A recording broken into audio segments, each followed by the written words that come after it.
반도체 산업에 대해 이야기 나누는 네 번째 시간입니다. 오늘 주제는 한국의 반도체 산업이 직면한 도전입니다. 최근 우리나라 반도체 산업의 상황이 그리 좋지 않은 것 같습니다. 올해 들어 국내 반도체 업계가 불황에 직면했다는 언론 보도를 자주 접했기 때문입니다.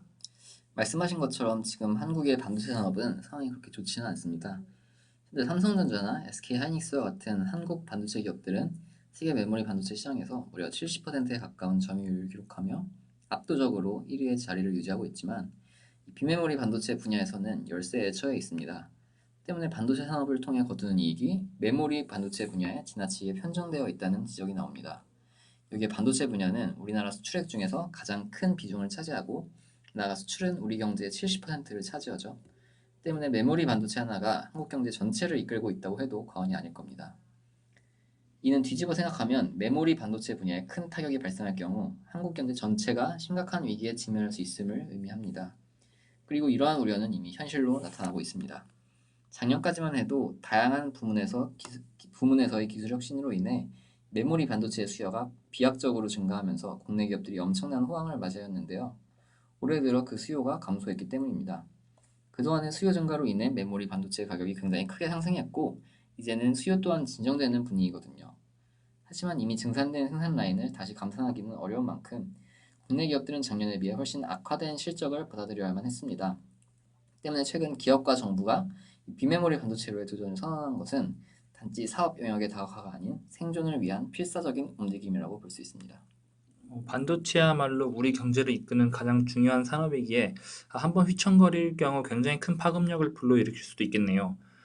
그런데 최근 우리를 둘러싼 외부 환경이 우리에게 그리 유리하지는 않은 것 같습니다. 한국 반도체 산업이 직면한 위기를 하나씩 살펴볼까요?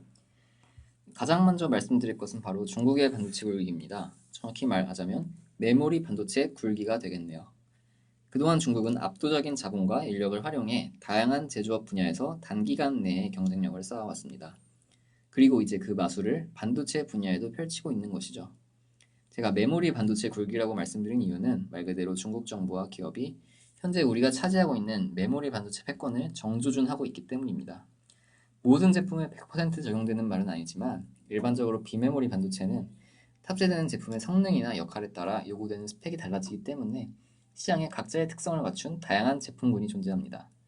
반면 메모리 반도체의 경우에는 그 역할이 저장 기능에 집중되어 있기 때문에 제품에 따라 요구되는 스펙에 크게 차이가 없습니다.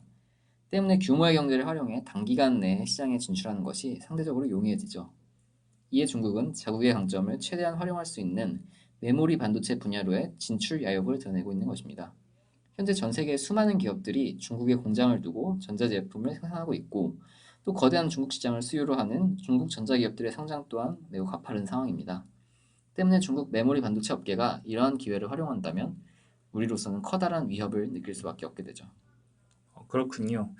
이미 많은 분야에서 중국 기업들이 우리나라의 강력한 경쟁자가 되고 있습니다. 반도체 분야도 예외는 아닌 것 같습니다. 그런데 최근 격화된 미중 무역 전쟁으로 인해 중국의 반도체 굴기가 더욱 심화되고 있다면서요? 네, 맞습니다.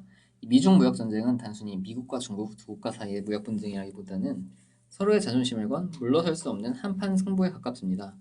시진핑 주석 집권 이후 중국은 동아시아 지역을 넘어 세계 각지에 자국의 영향력을 확대하기 위한 움직임을 더욱 노골화하고 있고 미국은 이에 맞서 자국의 패권을 유지하기 위해 다양한 분야에서 중국의 부상을 경계하고 있습니다.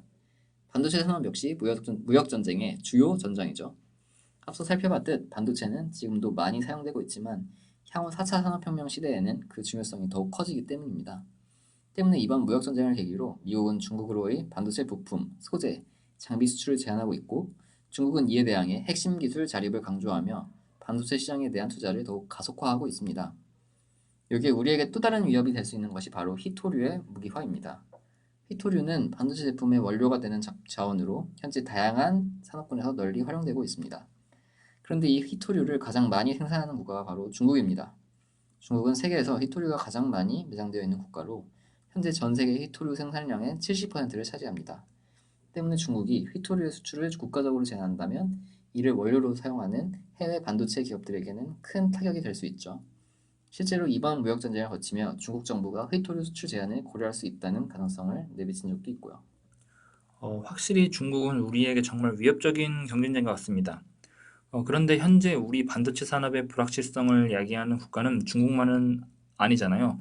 사실 요즘 우리 반도체 업계의 가장 중요한 이슈이자 많은 주목을 받고 있는 이슈는 바로 일본의 반도체 핵심 소재 수출 제한 조치로 촉발된 한일 간의 무역 분쟁 아닙니까? 네, 맞습니다. 이미 많은 분들께서 관련 뉴스를 통해 해당 소식을 접하셨을 것 같아요. 일본 정부가 반도체 핵심 소재인 불화수소, 불화폴리이미드, 리지스트의 한국 수출과 관련해 수출 요건을 강화하면서 정부와 기업들이 긴장하고 있습니다. 이 반도체 제품을 생산하기 위해서는 다양한 공정을 거치게 됩니다. 그리고 이러한 공정 과정에서 다양한 소재들이 활용되고요. 그런데 문제는 우리 기업들이 이러한 소재 상당수를 일본에 의존하고 있다는 점입니다. 리지스트의 경우 수입액의 무려 90% 이상이 일본산일 정도로 말이죠. 지금까지 우리나라가 일본으로부터 반도체 소재를 공급받아온 이유는 바로 우수한 품질 때문입니다. 여기에 소재의 신뢰도가 매우 중요한 만큼 한 번 검증받은 기업과 지속적으로 파트너십을 이어가는 업계의 분위기 또한 핵심 소재의 일본 의존 현상에 영향을 미쳤습니다. 때문에 일본이 이러한 소재 수출을 제한할 경우 국내 기업들은 또 다른 수급처를 찾기 전까지 제품 양산이나 기술 개발에 어려움을 겪게 될 것이고, 이 기간에 해외 기업으로부터 역전을 허용하게 될지도 모릅니다. 실제로 한일 갈등의 진정한 승자는 중국 반도체 기업이라는 이야기도 나오고 있죠. 즉, 이 고비를 어떻게 넘기느냐에 따라 우리 반도체 업계의 미래가 정해질 것 같습니다. 네, 정말 우리 주위를 둘러싼 상황이 호락호락하지 않네요.